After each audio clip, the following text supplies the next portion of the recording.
Hello everyone, কেমন আছো তোমরা সবাই? আশা করছি তোমরা সবাই খুব খুব খুব ভালো আছো। আমিও খুব ভালো আছি। আজ হচ্ছে মহাষ্টমী, সবাইকে জানাই শুভ মহাষ্টমী। এখন দেখতে পাচ্ছ স্নান টান করে রেডি হয়ে গেছি। এখন যাব মন্দিরে, কারণ অঞ্জলি প্রায় প্রথম অঞ্জলি তো হয়ে গেছে, আমি শুনতে পাচ্ছি। আমি লেট অ্যাজ ইউজুয়াল, চোখগুলো দেখে বুঝতে পারছি ঘুম থেকে উঠতে দেরি করে ফেলেছি। তো এখন যাব হচ্ছে মন্দিরে, দ্বিতীয় অঞ্জলিটা ধরতে হবে মোটামুটি। আর হচ্ছে তারপর এসে রেডি ফেডি হয়ে বেরোবো।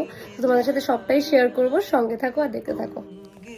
তো এই যে আমি চলে এসেছি আমাদের পুজো মণ্ডপে। এখানে দেখতে পাচ্ছ সবাই মোটামুটি অঞ্জলি দেওয়া কমপ্লিট, ওরা চরণামৃত নিচ্ছিল। এবার দ্বিতীয় অঞ্জলি শুরু হবে, তো আমিও যাই এবার অঞ্জলিটা দিয়ে নিই।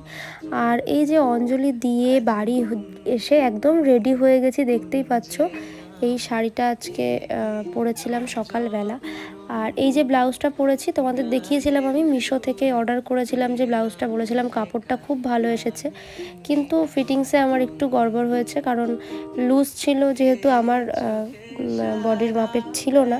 তো ওটা আমাকে একটু অল্টার করতে হয়েছে, কিন্তু তারপরেও ফিটিংসে আমার একটু গড়বড় লাগছিল।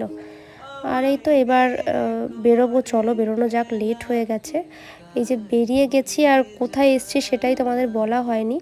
এসেছি হলো চাকদা পালপাড়ার ঠাকুর দেখতে। তো প্রথমে চাকদাতেই আছি, এখানে সিংহের বাগানের ঠাকুরটা প্রথম দেখতে এসেছি। এই যে এখানে কিন্তু এখানকার এবারের থিম করেছে হচ্ছে দীঘার জগন্নাথ মন্দির। তো চলো ভেতরে গিয়ে তোমাদের দেখানো যাক। এই জায়গাটা যখন রাস্তা দিয়ে আসি, ও রাতের বেলা কিন্তু খুব সুন্দর লাগছিল, খুব সুন্দর। মানে রাতে আমি প্যান্ডেলে আসিনি, কিন্তু ওই আশপাশ দিয়ে যখন গেছি দেখতে পেয়েছি লাইটিং দিয়ে সব কিছুই খুব সুন্দর লাগছিল। কিন্তু ওই যে দিনের বেলা, তাও দেখো এই প্যান্ডেলটা দিনের বেলাও খুবই সুন্দর লাগছে, আকাশটার সাথে এত বেশি ভালো লাগছিল প্যান্ডেলটা। কিন্তু হয়তো রাতে লাইটিংয়ে আসলে আরও বেশি ভালো লাগতো, কিন্তু কি করা যাবে, সব কিছু কভার করতে গেলে দিন আর রাত মিলিয়েই দেখতে হবে, রাতে তো সবটা দেখা যায় না। আর এই প্যান্ডেলটায় না প্রতি বছর খুব লাইনও হয়, মানে যেহেতু একটু বড় করে করে, খুব লাইন দিয়ে দেখতে হয়, তো ওই জন্য রাতে কোনো বছরই আসা হয় না, ওই দিনেই দেখে নিই।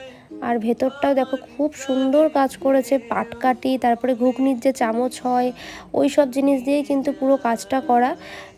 খুবই সুন্দর লাগছিল সামনে থেকে, তোমরা কতটা বুঝতে পারছো জানি না ভিডিওতে, বাট সামনে থেকে খুবই সুন্দর ছিল। আর এই হচ্ছে এখানকার প্রতিমা, যেটা ডাকের সাজে। আমার কিন্তু ডাকের সাজের প্রতিমা দেখতে বেশ ভালো লাগে, তোমাদের কেমন লাগে জানি না। তো চলো এবার নেক্সট প্যান্ডেলের দিকে যাওয়া যাক। নেক্সট এখানে এসেছি একটা তরুণ সংঘের প্যান্ডেলটা। তো এটা হচ্ছে গিটার থিমে রয়েছে, দেখতেই পাচ্ছ। এটা আমি একজনের ভিডিওতে দেখেছিলাম, রাতের বেলার ভিডিওতে। তো তারটা আবার বেশ লাইটিং ফাইটিং দিয়ে ছিল, ভালো লাগছিল দেখতে। আর দিনের বেলা হচ্ছে অতটা বোঝা যাচ্ছে না, রাতের বেলা যতটা ভালো লাগছিল, তাও দেখো দিনেও খারাপ লাগছে না। এই দুটো প্যান্ডেলই কিন্তু ভালো করেছে। আর এই যে আরও একটা দেখতে চলে এসেছি 3 নম্বর, এটার ক্লাবের নাম আমি বলতে পারবো না, সরি, বাট দেখো খুব সুন্দর করেছে এই প্যান্ডেলটাও। আর বিশেষ করে এই আকাশের সাথে প্যান্ডেলের কম্বিনেশনটা যেন আলাদাই লাগছে। কিন্তু আমি প্যান্ডেলের যে ক্লাবের নাম আমার মনে নেই, খেয়াল নেই। যারা চাকদার আশেপাশে আছো, যারা এই প্যান্ডেলটা দেখেছো, তারা যদি ভিডিওটা দেখে থাকো কমেন্টে কিন্তু অবশ্যই জানাবে ওই প্যান্ডেলটার নাম কি। আর নেক্সট আরও একটা চলে আসলাম, এটা আমার খুব একটা বেশি ভালো লাগেনি, হয়তো রাতে ভালো লাগতে পারে লাইটিংয়ে, বাট দিনে ওই মোটামুটি টাইপের ছিল। যাই হোক, যাওয়ার পথে যেহেতু পড়লো, তাই ভাবলাম চলো তোমাদেরকেও দেখিয়ে দিই।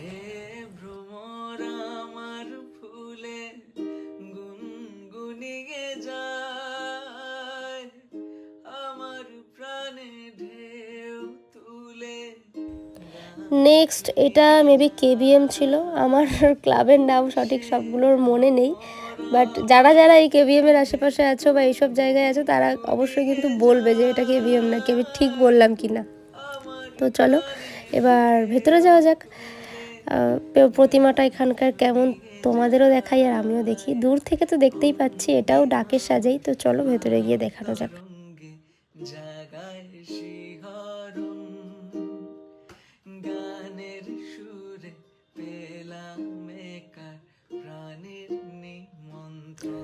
নেক্সট চলে আসলাম আমাদের চাকদা বা পালপাড়ার বিখ্যাত বলা যায় ছাত্র মিলনের মাঠ, যেখানে সবার আড্ডা চলে মোটামুটি চাকদার এরিয়া, পালপাড়া, শিমুরালি, চারিদিক দিয়ে যারা আছে সবাই মোটামুটি এই মাঠে আসে। সবাই সেটা কানেক্ট করতে পারবে হয়তো আমার কথার সাথে। তো চলে এসেছি। এইটা প্রতি বছরই খুব বড় করে পুজো হয়, এবারেও তার অন্যথা হয়নি, এবারেও অনেকটা বড়। আর যেহেতু মাঠটা বড়, তো ওরা অনেকটা স্পেস পায় প্যান্ডেলটা বড় করার জন্য। প্রতিমাটাও খুব সুন্দর করেছে। প্যান্ডেলটার দিনের বেলা তো ভালো লাগছেই, হয়তো রাতে আরও বেশি সুন্দর লাগবে, বাট রাতে আসার আমার আর সময় হয়নি, যার কারণে আমি দিনেই এসেছি। রাতের লাইটিংয়ে প্রতিটা প্যান্ডেলই খুব সুন্দর হয়ে ওঠে, তাই না? তো নেক্সট খিদে পাচ্ছিলো, কী করব, আইসক্রিম নিয়ে নিলাম। এই ছাত্রমিলনী মাঠে কিন্তু অনেক বড় করে মেলা বসে সন্ধেবেলা। ওই দেখো চারিদিকে দোকানপাট বন্ধ, আমার পেছনে দেখতেই পাবে হয়তো। মেলাটা সন্ধ্যের দিকে বসে, বিকেলের পর থেকে, কিন্তু ওই দিনের বেলা শুধু আইসক্রিমের দোকান খোলা ছিল, তাই ওটাই খেলাম। আর নেক্সট এবার চলে এসেছি পালপাড়াতেই, লাইনের এপারে আরও একটা প্যান্ডেলে। এটাও কিন্তু প্রতি বছরই ওরা বেশ ভালো পুজো করে, হয়তো একবার দুবার একটু ছোটোখাটো হয়ে গেছে, বাট এটা দেখো খুব সুন্দর করেছে কিন্তু। মডেল প্যান্ডেল, যদিও কোনো থিম নেই, বাট তারপরেও দেখতে কিন্তু অসাধারণ লাগছে দিনের বেলাতেই। রাতের বেলা কিন্তু এই প্যান্ডেলটা আরও সুন্দর লেগেছে। আমি রাতের বেলা এই প্যান্ডেলের সামনে দিয়ে বহুবার যেহেতু গেছি এখান দিয়ে, তাই জন্য জানি প্যান্ডেলটা বাইরে থেকেও খুব সুন্দর রাতের বেলা লাগে। আর এই যে ও ভেতরে দেখে নাও প্রতিমা, ওই যে। আর এই ব্লগটা আমাকে এখানেই শেষ করতে হবে, কারণ আমি দিন আর রাত একসাথে রাখিনি, অনেকটা লং হয়ে যাবে, তোমাদেরও দেখতে ভালো লাগবে না। তাই আমি দুটো পার্টে ভাগ করে দিয়েছি, দিনের বেলা আর রাতের বেলা। দেখা হচ্ছে নেক্সট আবার অষ্টমীর রাতের ব্লগে।